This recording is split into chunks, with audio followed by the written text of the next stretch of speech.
12वां अध्याय देवी चरित्रों के पाठ का महात्म्य। देवी बोली, हे देवताओं, जो पुरुष इन स्तोत्रों द्वारा एकाग्रचित्त होकर मेरी स्तुति करेगा उसके संपूर्ण कष्टों को निसंदेह हर लूंगी।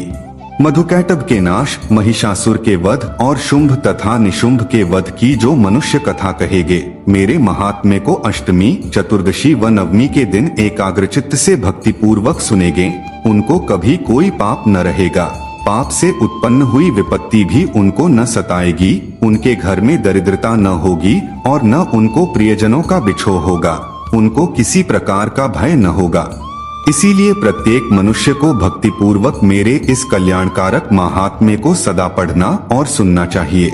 मेरा यह महात्म्य महामारी से उत्पन्न हुए संपूर्ण उपद्रवों को एवं 3 प्रकार के उत्पातों को शांत कर देता है।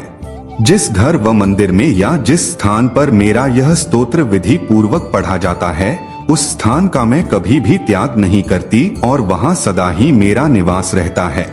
बलिदान, पूजा, होम तथा महोत्सवों में मेरा यह चरित्र उच्चारण करना तथा सुनना चाहिए।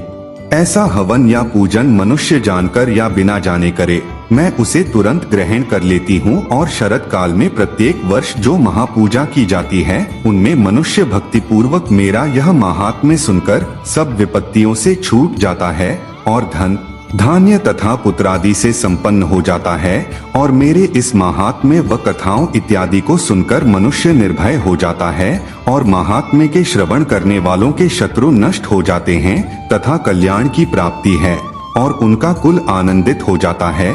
सब कष्ट शांत हो जाते हैं तथा भयंकर स्वप्न दिखाई देना तथा घरेलू दुख इत्यादि सब मिट जाते हैं। बालगृहों में ग्रसित बालकों के लिए यह मेरा महात्म्य परम शांति देने वाला है। मनुष्यों में फूट पड़ने पर यह भली भांति मित्रता करवाने वाला है। मेरा यह महात्म्य मनुष्यों को मेरी जैसी सामर्थ्य की प्राप्ति करवाने वाला है।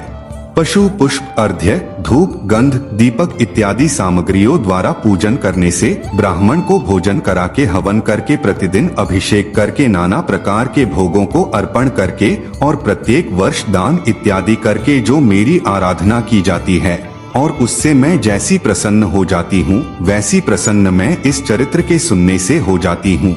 यह महात्म्य श्रवण करने पर पापों को हर लेता है तथा आरोग्य प्रदान करता है। मेरे प्रादुर्भाव का कीर्तन दुष्ट प्राणियों से रक्षा करने वाला है, युद्ध में दुष्ट दैत्यों का संहार करने वाला है। इसके सुनने से मनुष्य को शत्रुओं का भय नहीं रहता।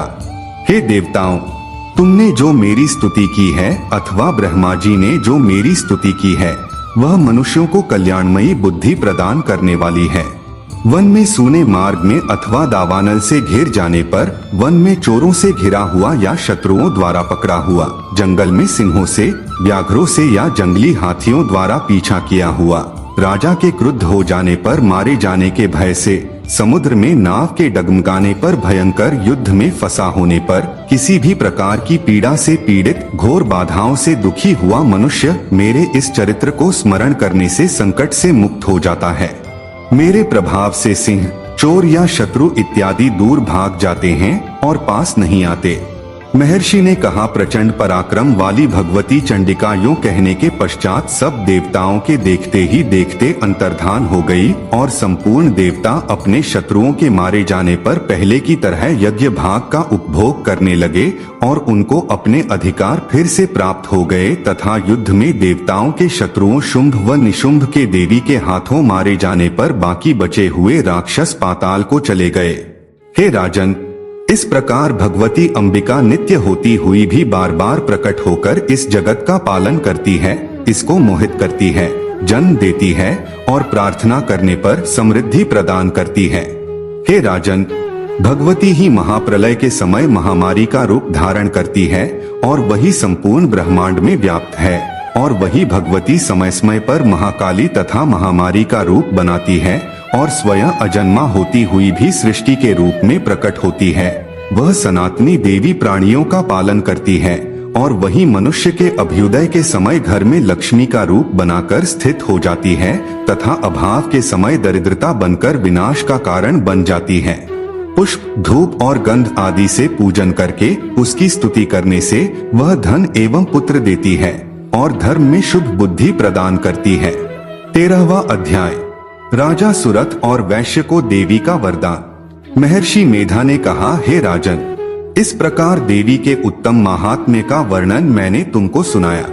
जगत को धारण करने वाली इस देवी का ऐसा ही प्रभाव है।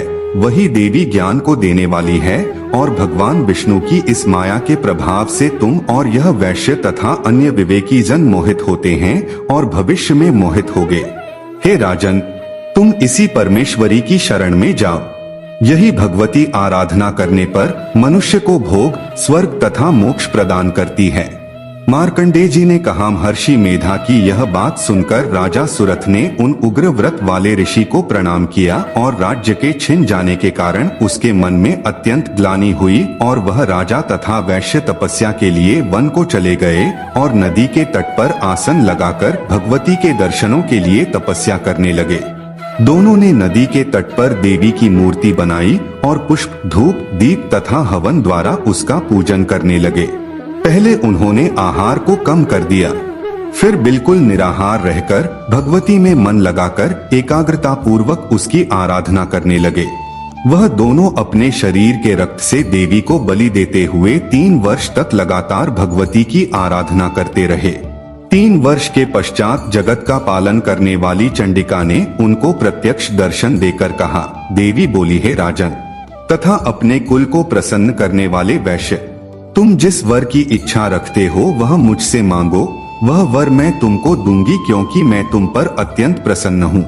मार्कंडेय जी कहते हैं, यह सुन राजा ने अगले जन्म में नष्ट न होने वाला अखंड राज्य और इस जन्म में बलपूर्वक अपने शत्रुओं को नष्ट करने के पश्चात अपना पुनः राज्य प्राप्त करने के लिए भगवती से वरदान मांगा और वैश्य ने भी, जिसका चित्त संसार की ओर से विरक्त हो चुका था, भगवती से अपनी ममता तथा अहंकार रूप आसक्ति को नष्ट कर देने वाले ज्ञान को देने के लिए कहा।